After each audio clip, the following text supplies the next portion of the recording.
Nous allons ouvrir notre Bible dans le livre de Psaume 106. Nous allons lire le verset 8 à 11.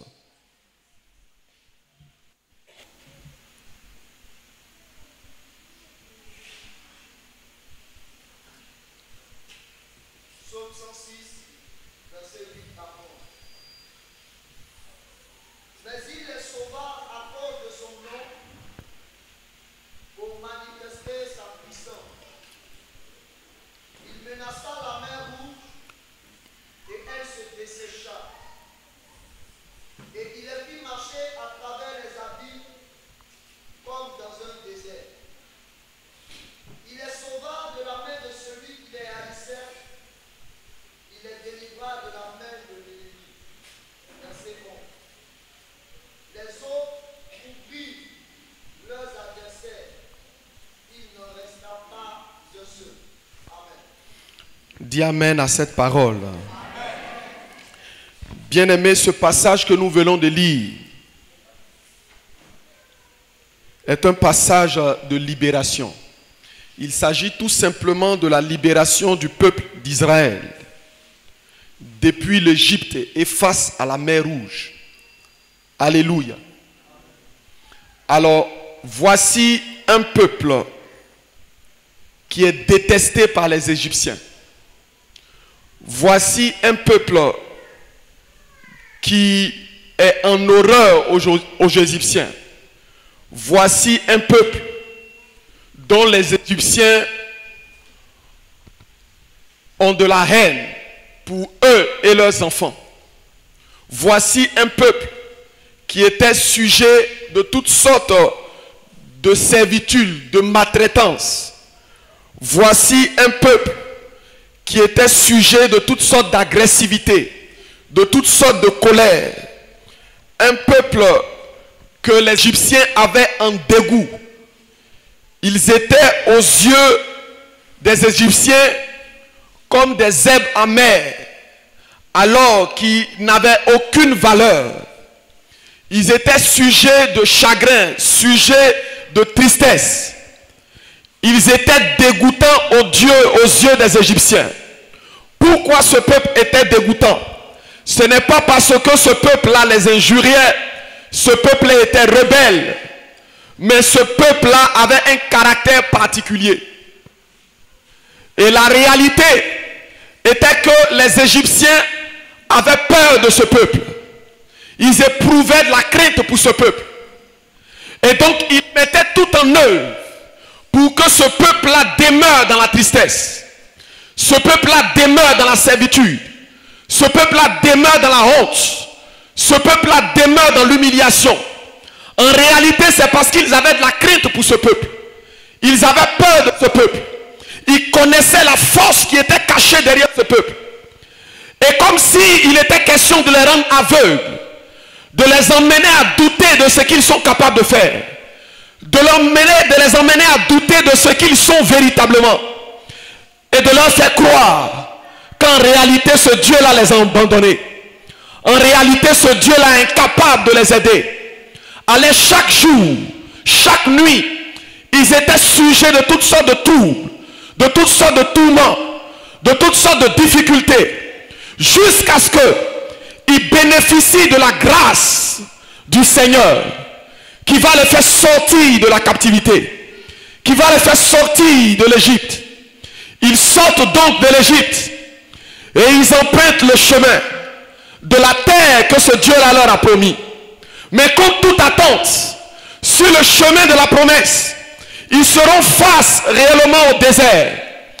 Et en traversant le désert, avec beaucoup de transpiration, avec beaucoup de peine, avec beaucoup de fatigue, avec beaucoup d'épuisement, imaginez-vous un peuple épuisé, un peuple fatigué, fatigué d'abord par les oppressions de leurs oppresseurs, de leurs dominateurs, de ceux-là même qui les maltraitaient.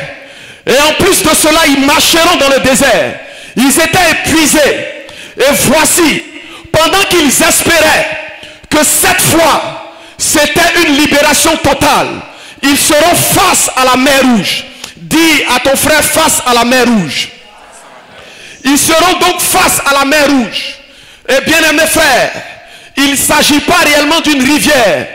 Il ne s'agit pas d'un ruisseau. Mais il s'agit de la mer. Vous pouvez imaginer la mer de Bassam. Vous pouvez imaginer la mer à Jacquesville. Les puissances des vagues de la mer. Les puissances des vents. Il n'y avait pas de bateau. Il n'y avait pas un moyen humain pour transporter tout ce peuple. Il y avait des femmes enceintes. Il y avait des nouveau-nés. Il y avait toutes sortes. Ils avaient même transporté leurs bêtes, leur nourriture. Il y avait beaucoup d'hommes faibles. D'ailleurs, eux-mêmes, ils étaient épuisés. À plus forte raison de se jeter dans une telle eau. Bien-aimés frères, il s'agit, je le répète, d'une mer. Et voici que lorsque le peuple sera face à la mer, le peuple va dire à Moïse, cette fois-ci, comment est-ce que le Dieu pourra-t-il nous délivrer? Cette fois-ci, c'est vrai, il nous a fait sortir de l'Égypte. C'est vrai, nous étions là-bas esclaves. Nous sommes sortis par son amour, par sa grâce. Nous avons quitté le monde. Mais cette fois-ci, comment échapperons-nous aux vagues de la mer? Comment allons-nous traverser pour aller de l'autre côté de la mer où se trouve la promesse que Dieu nous a promis, où se trouve la richesse qu'il nous a promis, où se trouve notre repos, où se trouve notre succès? Comment cette fois-ci pourrons-nous nous en sortir? Comment? Bien-aimés frères, beaucoup ont commencé à dire à Moïse qu'il fallait mieux pour nous de nous laisser en Égypte. Et pendant qu'ils étaient en train de se poser cette question, face à la mer Rouge, les Égyptiens, avec 600 chars et leurs chevaux, des gens surentraînés, ils étaient semblables aux États-Unis aujourd'hui. C'était la grande puissance de l'époque. Ils étaient suffisamment armés. Et leur armée était si forte qu'à l'époque déjà, ils avaient déjà des chars. Si vous lisez Genèse 14, vous verrez que les chars étaient déjà en possession des Égyptiens. Ils avaient une puissance étonnante. Ils avaient une force étonnante. Et cette force-là venait derrière. Et devant eux se trouvait la mer. Et le peuple était troublé. Le peuple était abattu. Le peuple était déconcerté. Le peuple était déboussolé. Le peuple se posait la question. Mais comment cette fois-ci, est-ce que ce Dieu pourra-t-il nous délivrer? Est-ce que la main de ce Dieu pourra-t-il nous épargner? Cette fois-ci, il ne va pas non seulement nous maltraiter, mais après avoir maltraité nous-mêmes et nos enfants, il nous tuera certainement. Parce que nous sommes des fuyards. Nous avons quitté l'Égypte sans son accord. Il nous a défendu de partir. Il nous a défendu d'emprunter ce chemin. Mais nous avons pris la décision. Nous avons choisi. Et nous avons cru que ce chemin était le meilleur. Ce chemin était le chemin de notre salut. Mais face à ce chemin, se dresse devant nous une mer rouge. Se dresse devant nous un obstacle que ni nos forces, ni notre intelligence, ni nos moyens financiers, ni tout ce qu'on a comme bagage ne pourra réellement nous en délivrer. Bien-aimés frères, ils étaient face donc à l'impossibilité. Une situation impossible. Une situation compliquée. Une situation à laquelle ils ne s'y attendaient pas. Parce que c'est Dieu lui-même qui leur a demandé. Passez par ce chemin. Mais grande est la surprise.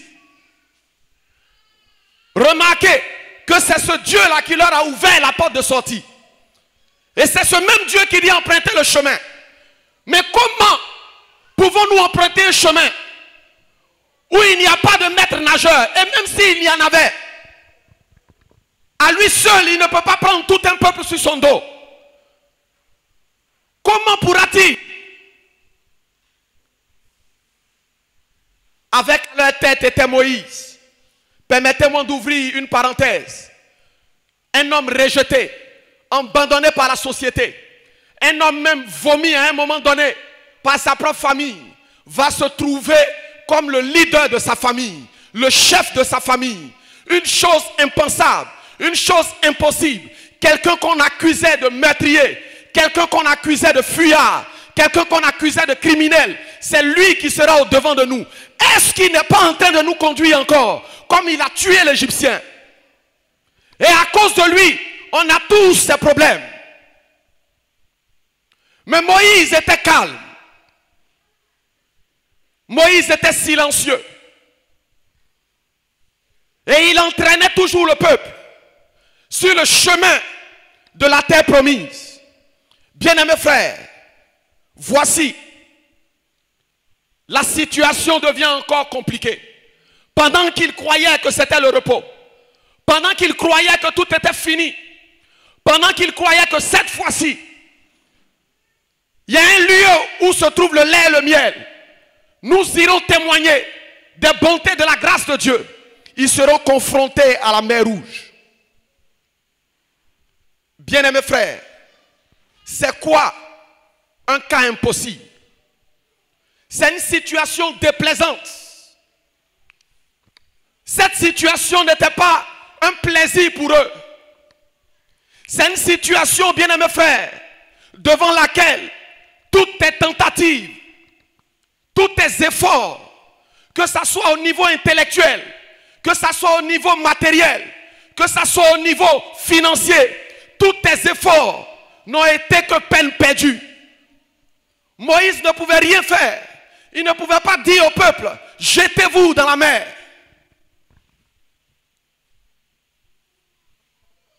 Bien-aimés frères, c'était un cas impossible. Un cas impossible. La traversée était impossible. Comment sortir de cette situation?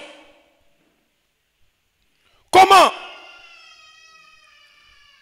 Toutes nos tentatives pour pouvoir échapper à Pharaon, cette fois-ci, a échoué.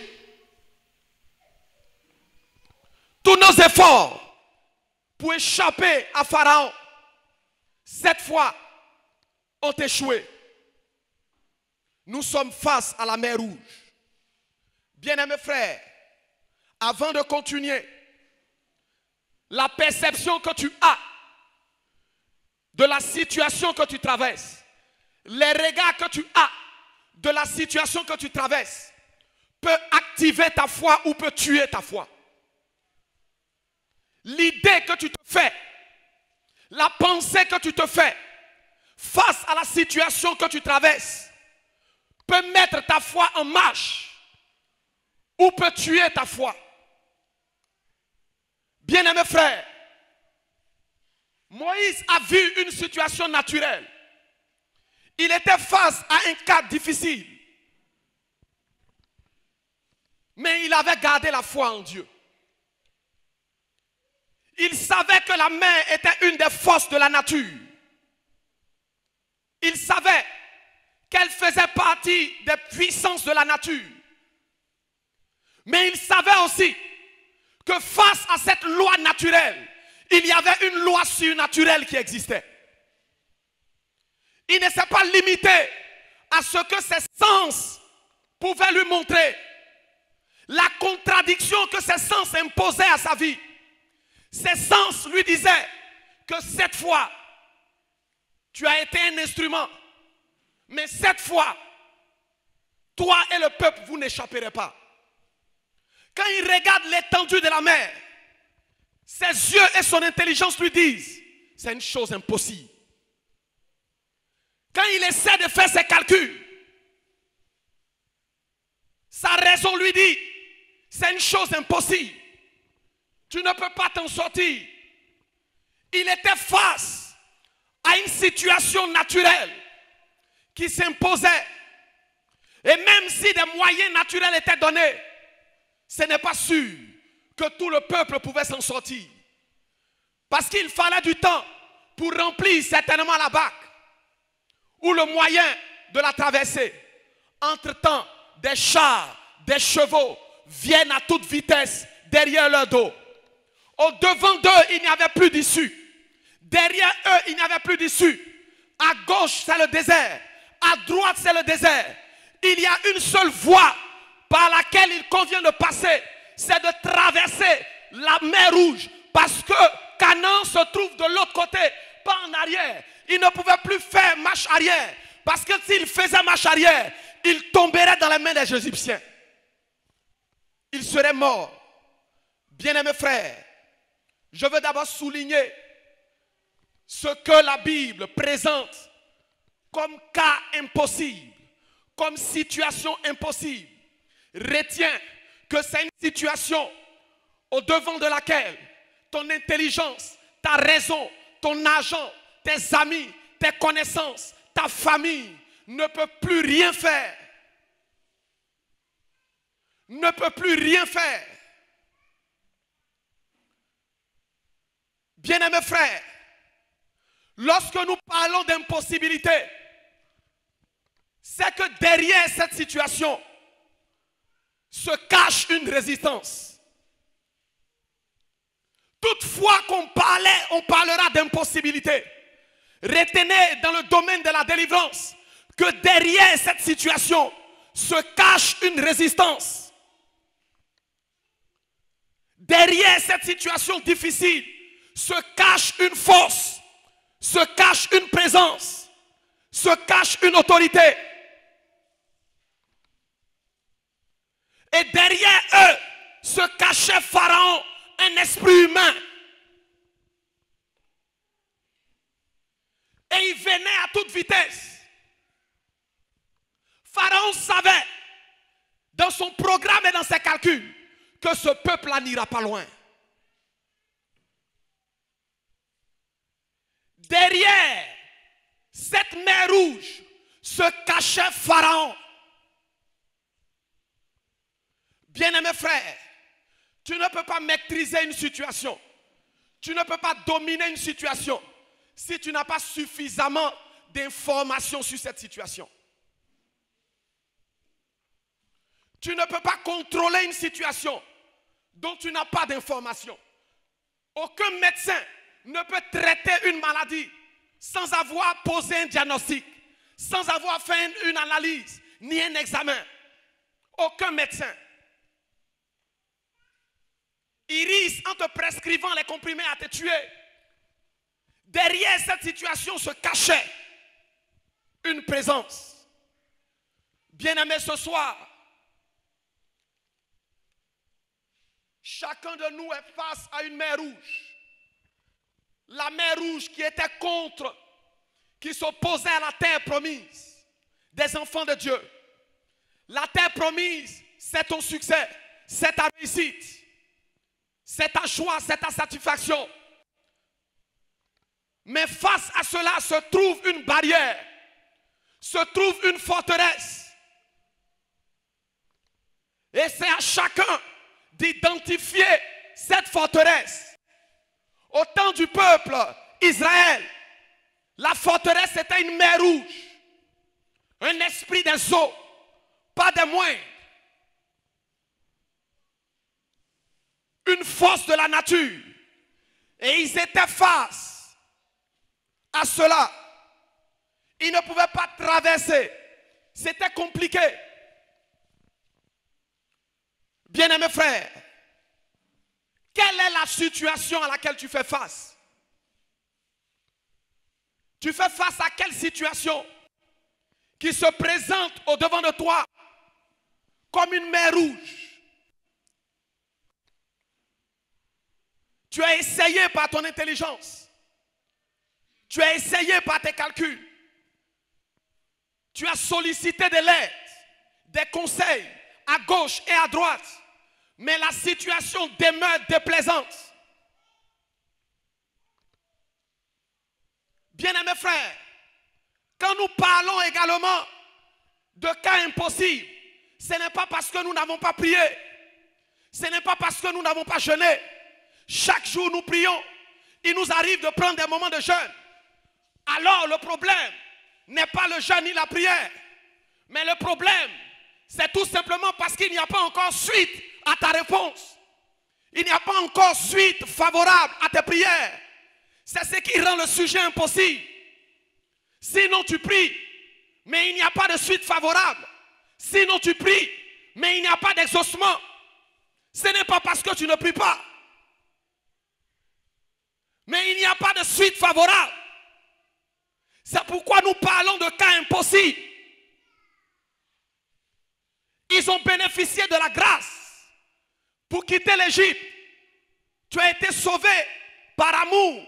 Tu as accepté le Seigneur. Mais maintenant que tu as accepté le Seigneur, pour rentrer dans ta destinée prophétique, dans les bénédictions qui sont liées à ton existence, à ta vie sur la terre, il y a problème.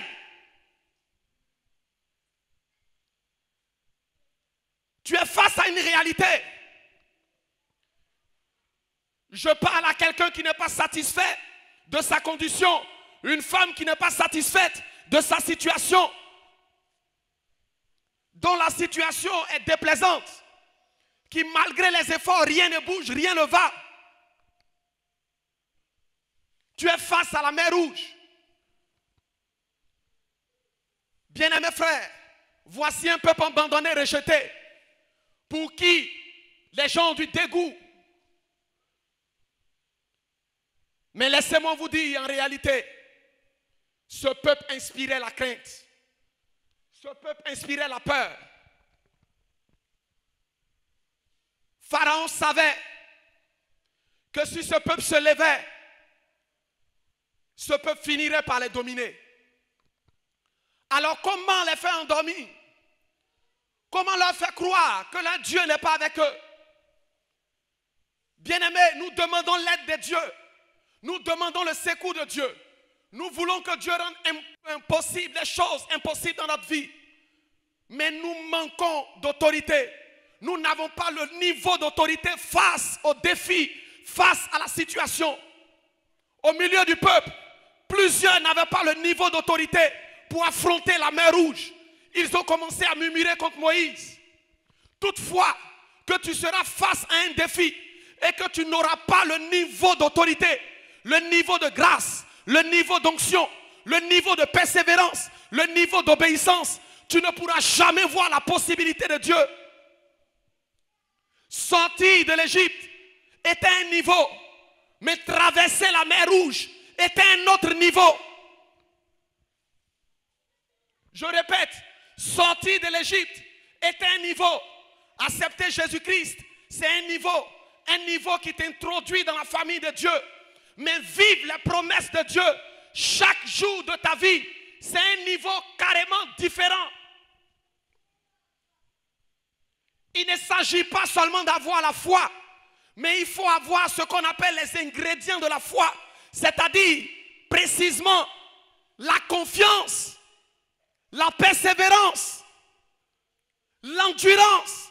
Regardez, ils étaient endurants, ils traversaient la mer Rouge, ils ont supporté la faim, ils ont supporté la soif et ils ont persévéré jusqu'à atteindre l'obstacle. Ils n'ont pas seulement eu la foi, mais à côté de leur foi, ils avaient d'autres ingrédients, la persévérance. Mais tous ceux qui ont murmuré, tous ceux qui ont perdu l'endurance, tous ceux qui ont perdu la confiance, sont morts dans le désert. Bien-aimés frères, nous sommes face à la mer Rouge. Et je le disais tantôt, devant chaque situation qui représente une impossibilité pour toi, un défi pour toi, un problème pour toi, il te faut forcément un niveau d'autorité, un niveau de couverture. Il te faut forcément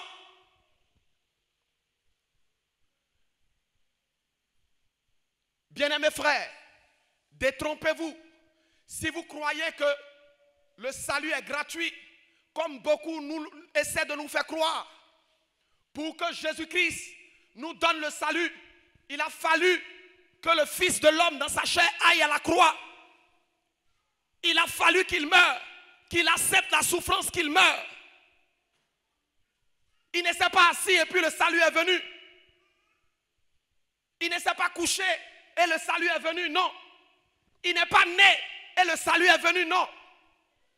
Mais pour que son nom ait un poids, pour que son nom ait une autorité, il fallait qu'il fasse le parcours du chemin de Golgotha, qu'il marche dans les rues de Jérusalem, qu'on lui crache sur le visage, et qu'il arrive jusqu'au poteau de la croix.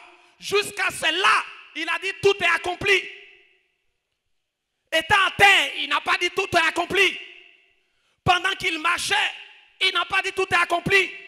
Quand on mettait les clous dans la paume gauche, droite et dans son pied, il fallait qu'on termine par son côté. Il y a eu chaque marque. Et à chaque marque, quand il arrivait à supporter cela, il prenait encore un niveau. Quand il arrivait à dépasser cela, il prenait encore un niveau. Jusqu'à ce qu'il atteigne le niveau de la crucifixion et de la mort totale, au point d'expirer. Et c'est là qu'il a déclaré la parole. Tout est accompli. Bien-aimés frères, regardez, nous connaissons le passage qui dit, avec Dieu nous ferons des exploits. Retenez cela, avec Dieu nous ferons des exploits et il écrasera nos ennemis. Mais retenez qu'il est écrit, c'est avec Dieu, c'est en accord avec lui. C'est vrai que c'est Dieu qui est derrière, mais il a besoin de ton concours. Il a besoin de ta disposition. Il a besoin de ton revêtement. Il a besoin qu'en te regardant, en te pesant, on voit en toi, est-ce que tu remplis les conditions pour traverser cette situation? Imaginez-vous quelqu'un qui a un pied dehors, un pied dedans, et qui dit, il veut lever la main pour que la mer se divise. C'est la plaisanterie. Tu as un pied dehors, un pied dedans, et la mer rouge va se diviser. C'est facile. Quelqu'un qui veut chasser un démon guerrier, un esprit de colère, pendant que lui-même il est habité par la haine, par la vengeance. Quel esprit tu peux chasser? L'esprit que tu veux chasser. Il te dit, mais tu ne peux pas me chasser parce que tu ne remplis pas les conditions. Il va te dire carrément, tu ne peux pas me chasser. Et si tu insistes, il te fera encore plus mal. Bien-aimés frères, face à la mer rouge, comment? Pourquoi Dieu les met face à la mer rouge? Qu'est-ce que Dieu cherche? La Bible dit qu'il a fait à cause de son nom et pour manifester sa gloire. Remarquez, il a fait à cause de son nom et pour manifester sa gloire. Dites-moi, sur la terre, qui porte le nom de Dieu? Quels sont ceux qui portent le nom des enfants de Dieu? Répondez-moi s'il vous plaît. Sur la terre, quels sont ceux qui portent le nom du Fils de Dieu, pour être plus simple? Il dit, il le fait à cause de son nom. Mais arrêtons-nous là. Est-ce que son nom est effectif en toi? Son nom n'est pas seulement une lettre, mais son nom est une vie. Il dit, je le fais, autrement dit, à cause de cette vie que tu as choisie, à laquelle tu te soumets, à laquelle tu obéis. Je le fais à cause de cette vie. Et je le fais pour manifester la gloire de cette vie. Je le fais pour que tu témoignes de cette vie. Mais écoutez-moi, comment tu vas témoigner d'une vie dans laquelle toi-même, consciemment, tu sais que tu n'es pas impliqué? Tu ne peux jamais témoigner des poissons de leur milieu naturel. Si tu ne sais pas nager, tu seras quelqu'un qui va bavarder dans les livres.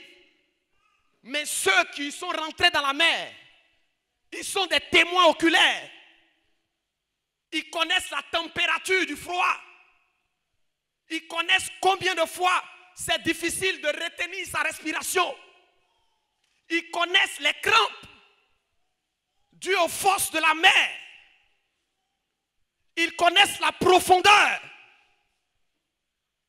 Mais tu ne peux pas rester là à la surface pour dire la baleine est comme ça, Et lorsque lui qui est rentré dans l'eau, qui a touché la baleine, va te dire, tu vas dire c'est un menteur. Il y a un problème. Nous sommes face à la mer Rouge. Mais retenez que devant chaque mer rouge se cache une résistance. Devant chaque mer rouge se cache un esprit. Devant chaque problème que tu traverses, face à chaque problème que tu traverses, pour être plus simple, se cache un démon. L'esprit d'impossibilité n'est pas une simple parole, n'est pas une idée, n'est pas un mot, mais c'est une présence qui résiste, qui s'oppose à ta vision, qui s'oppose à tes rêves, qui s'oppose à ta destinée. La destinée du peuple de Dieu, c'était Canaan, la terre promise. Ce n'était pas dans le désert. Dieu ne leur a jamais dit, vous allez mourir dans le désert. Mais cet esprit s'est positionné pour que ce rêve ne devienne jamais une réalité. Il ne pouvait pas fuir aussi. Il devait vaincre cet esprit. Et pour vaincre cet esprit, il fallait bien qu'ils aient totalement confiance en ce Dieu. Bien-aimés frères, les hommes peuvent dire que la situation est impossible autour de toi. Comme Moïse, beaucoup ne croyaient plus.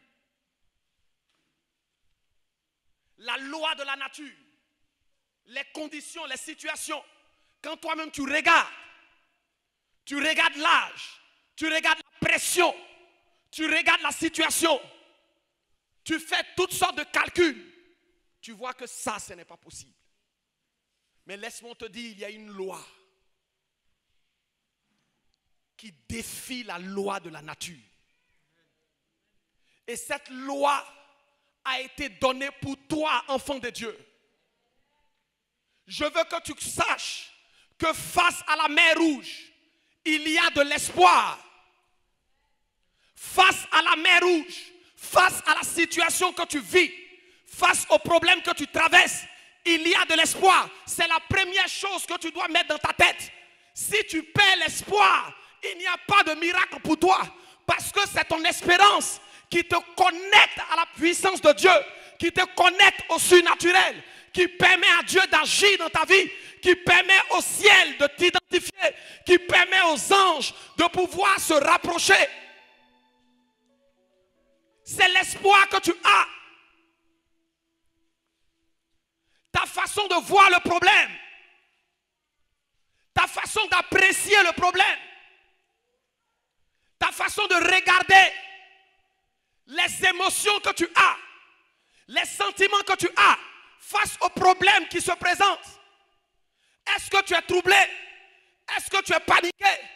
Est-ce que tu es découragé? Est-ce que tu es abattu? Ou est-ce qu'au fond de toi tu dis, il est possible par la grâce de Dieu que je m'en sorte. Il est possible. Ça peut prendre le temps que ça prendra. Mais il est possible. Écoutez-moi. Ta façon de percevoir, de regarder, déterminera la mesure d'onction et de la foi que tu vas manifester. Ta façon d'apprécier une situation. Regardez, plusieurs ont passé le bac, par exemple. Ils ont échoué une fois, ils ont abandonné l'école. 2 fois, ils ont abandonné l'école. Ce n'est pas parce qu'ils n'y avaient pas de moyens, mais ils avaient déjà le plan de la facilité dans leur tête. Pourquoi? Parce qu'ils avaient honte des regards des autres. Ils avaient un complexe. Comment est-ce qu'avec mon âge, je vais m'asseoir? Comment les autres me regardent? Comment est-ce qu'ils vont m'apprécier? Et à cause du jugement des uns, à cause des regards des autres, ils ont dit, je ne peux plus aller. Ils se sont arrêtés. Pendant que celui qui est au village, comme il voulait, coûte que coûte, continuer, on lui dit, écoute, tu as tellement échoué, ton âge a avancé, tu ne peux plus. La seule chose qu'on peut faire, tu as 30 ans, mais on va te donner 15 ans. Et tellement qu'il tient à ce diplôme, il dit j'accepte. Je ne parle pas de ceux qui ont accepté pour aller échouer encore, pour aller jusqu'à 35 ans. Mais depuis lors, il y a beaucoup, s'ils sont sincères, ils travaillent aujourd'hui avec des diplômes ou des âges qui ne sont pas en réalité. Ils le savent. Mais écoutez-moi, s'ils avaient abandonné, ce n'est pas que ce sont eux, mais la société l'impose. Il veut aller à l'école. On dit tu ne peux pas aller à l'école. Tant que tu ne fais pas ça, tu ne rentres pas dans cette classe. Il dit moi je veux rentrer. Bien-aimé, comment tu regardes la situation? Est-ce que tu penses que ta situation est un cas désespéré? Est-ce que tu crois? Parce qu'aujourd'hui tu n'as pas d'argent. Parce qu'aujourd'hui tout le monde t'a tourné le dos. Parce qu'aujourd'hui c'est difficile. Parce qu'aujourd'hui on se moque de toi. Parce qu'aujourd'hui tu es malade. Parce qu'aujourd'hui tu ne peux pas enfanter. Est-ce que tu crois? Ta conclusion, regardez, la conclusion de ce peuple face à cette situation, il dit, il est préférable qu'on meure en Égypte. C'est-à-dire eux-mêmes, ils se disent que cette fois-ci, au lieu qu'on meure dans le désert, il est mieux qu'on aille mourir là-bas. Autrement dit, Moïse, arrête d'insister. Allons nous rendre. Disons que vraiment, on ne sait pas ce qui nous a pris. Il y a un esprit qui nous a agités et on est sorti comme ça. Allons. Si on vient nous-mêmes, on tend nos mains, ils vont au moins avoir pitié. Mais Moïse était là. Moïse dit, si vous voulez retourner, retournez. Et voici la voix de Dieu qui lui dit, étends ta main. Étends ta main. Face à cette mer rouge, étends ta main. Autrement dit, la main est signe d'autorité. Prends autorité. Ne regarde pas la situation. Parle. Parle. Décide-toi à confronter cette situation. Ne laisse pas cette situation affecter tes regards, tes pensées, ton cœur, tes émotions. Parce que moi, Dieu, j'agis sur la base de la parole. Bien-aimé frère, il y a des choses que tu peux faire, mais l'homme ne peut pas tout faire. Il y a des choses qui relèvent de la compétence de Dieu, de la capacité de Dieu. Mais Dieu attend une seule chose, que tu déclares sa parole, que tu déclares sa promesse, que tu aies la foi, le courage de dire cette situation ne m'emporterait pas. Je suis là, mais j'irai jusqu'au bout. Tant que j'aurai la force, tant que j'aurai le souffle, tant que j'aurai l'espérance, tant que j'aurai des yeux pour voir, des oreilles pour entendre, un cœur qui respire, je confesserai que ma situation changera. Et quand Moïse a commencé à étendre sa main, à bénir le Dieu d'Israël, sa parole a commencé à affecter les forces de la nature. Sa parole a commencé à affecter l'eau. Sa parole a commencé à affecter le vent. Sa parole a commencé à affecter. Écoutez-moi, Jésus révèle que le vent a des oreilles. La mer a des oreilles. Il dit, mais tais-toi, vent, silence. Dieu a besoin des hommes qui veulent parler aux forces de la nature. À Pharaon qui est caché derrière le problème. Il a besoin des gens capables de dire cette fois-ci, je ne ferai pas marche arrière, mais j'irai jusqu'au bout. Quel que soit le nombre de chars, quel que soit le nombre de combattants, quel que soit le nom des Philistins, j'irai jusqu'au bout. J'ai vrai, je n'ai pas de chars comme eux, je n'ai pas de mitraillettes comme eux, je n'ai pas de moyens physiques qu'ils ont, mais j'ai un moyen qui intervient dans le naturel et dans le surnaturel. Le nom puissant de Jésus. La Bible dit tout genou fléchira et toute langue confessera que Jésus-Christ est Seigneur. Tu ne peux pas déclarer avec foi, avec assurance le nom de Jésus. Et Goliath restera encore debout. Il tombera certainement avec ses chars, avec ses lances. Il tombera avec son armure. Ne reste pas assis, frère. Dans la prière, lève-toi. Dans le jeûne, lève-toi. Dans la sanctification, lève-toi. Il faut que tu regardes ta famille. Il faut que tu regardes tes enfants. Moïse a pensé à son peuple. Il n'a pas pensé à lui-même. S'il pensait à lui-même, il resterait dans le désert caché. Mais il est revenu sous la puissance de Dieu. Il dit, je ne suis pas un fuyard. Je ne suis pas un lâche. Ma famille sortira de l'esclavage. Ma famille sortira de la servitude.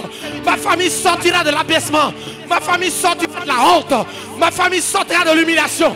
Tant que j'ai le souffle, tant que j'ai la force, je déclarerai la promesse de Dieu. Et je verrai ces choses accomplies. Bien-aimés frères, quelle que soit la difficulté, quel que soit l'obstacle, quelle que soit l'opposition, retiens une seule chose. La grâce te suffit. La grâce te suffit. Marie a eu besoin de la grâce. Et ses entrailles ont été ouvertes. Bien-aimé, Élisabeth était durant plusieurs années sujet de maltraitance, d'humiliation. Mais la grâce de Dieu sur sa vie lui a donné un nom. Le nom de femme, mère de Jean-Baptiste. Mère de Jean-Baptiste. Dieu te donnera un nom. Par la grâce, par la puissance, il te donnera un nom. Un nom qui brisera le joug. Un nom qui cassera les montagnes. Un nom qui brisera des barrières. Un nom d'élévation. Un nom de grâce. Aujourd'hui on t'a donné un nom. Le nom d'esclave. Mais je te dis la vérité. Tu n'es pas un esclave. Tu n'es pas asservi. Tu n'es pas un moins que rien. Tu n'es pas un faible. Tu n'es pas un raté. Tu n'es pas un vaurien. Mais tu es un enfant de Dieu. En qui réside la puissance. Tu es le temple du Saint-Esprit. Le Saint-Esprit veut être libre en toi. Il veut chasser les démons. Il veut chasser la maladie. Chasser la peur. Chasser le doute. Chasser l'inquiétude. Chasser la pauvreté. Et faire de toi une étoile pour ta nation. Une étoile pour ta génération. Une étoile pour ta famille. Une étoile qui marchera, qui brillera et qui ira son thème. Tu éclaireras les ténèbres. Les ténèbres seront chassées. Je prophétise et je déclare au nom de Jésus-Christ, les dons spirituels seront activés. La puissance de Dieu sera activée. Les choses vont bouger. Les choses vont marcher. Les choses vont s'ouvrir. La mer qui était une porte fermée s'ouvrira par la puissance de Dieu. La mer ne t'arrêtera pas. C'est une force de la nature. Mais le surnaturel, le Créateur, le Dieu puissant, vivant, qui appelle les choses qui ne sont pas à l'existence, il donnera vie. Il donnera vie. Il donnera vie. Il a dit à Lazare, sors, sors, sors. Après 3 jours, 3 jours, 3 jours, le signe de la résurrection est mis en marche.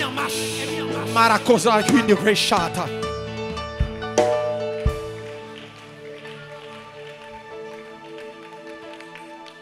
Bien-aimé, ne te laisse pas distraire. Chacun sait ce qu'il est venu chercher. La cosa mayrande rousse. Tu vas te tenir debout. La brekizo. Matala mayande. Akura maché. Recha, recha. Ala uskumonskiriho. Nous avons annoncé. Ce temps est un temps de restauration. Ce temps est un temps de délivrance. Un temps de visitation. Un temps d'ouverture. Un temps où les héros doivent être rétablis. Les héroïnes doivent être rétablies. Tu étais appelé à l'intercession. Tu étais appelé à une bataille quelconque. Tu avais baissé les bras. C'est le moment. Tu dois dépasser tes limites. La mer rouge ne te limitera pas. La mer rouge ne t'arrêtera pas. La mer rouge ne te condamnera pas. Tu ne mourras pas ici. Il n'a jamais dit que tu mourras par noyade. Tu ne mourras pas par noyade. Tu ne mourras pas par noyade. Tu seras rassasié de jour. Tu dois t'accrocher à la vie qui t'a été donnée. Tu dois t'accrocher et tirer vers le haut ta famille et tes enfants. Kamatoria Shendehe Arakazi no Soto Alamashande Gini on the brain Gini on the sat.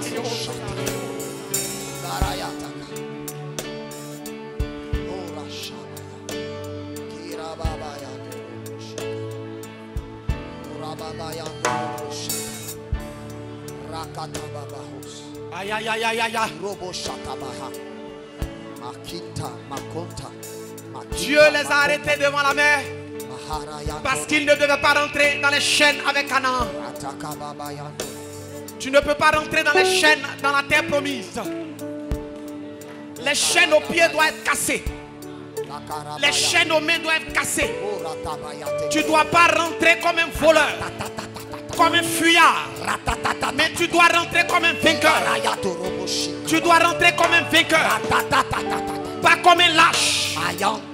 Bien-aimés frères, on parle d'exploit au thème d'une bataille. On parle d'exploit au thème d'un combat. On ne peut pas parler d'exploit s'il n'y a pas bataille. On ne peut pas parler d'exploit s'il n'y a pas combat. On ne peut pas parler d'exploit si tu n'as pas confronté une opposition. Et lorsque toutefois que Dieu voudrait faire de toi une personne d'exploit, il mettra l'impossible. Il mettra l'impossible. L'impossible est ta matière première. Tu dois étudier l'impossible. Parce qu'à toi t'a été donné les cours de possibilité. Les cours de possibilité. Et la première leçon pour rendre possible une chose, c'est ta foi en Jésus-Christ. Jésus-Christ est la première leçon que tu dois avaler, tu dois retenir. Et la deuxième chose, il te donne le Saint-Esprit. Il sera en mouvement dans ta vie. À recommander. Aha. Yeah. Tamalamaché. Oh oh. Oh oh. Oh oh. Rabbi, Rabbi. Oh oh. Suis-moi ma fille. Suis-moi. Suis mon rythme. Vas-y, joue. Rabbi, Rabbi, manifeste-toi. Oh Rabbi, manifeste-toi. Oh Rabbi,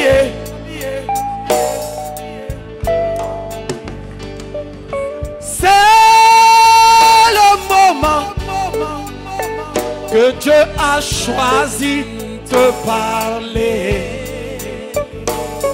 Voici le moment que Dieu a choisi de parler. Nous allons prier. Rabasha Katamaya. Tu ne mourras pas dans la mer Rouge.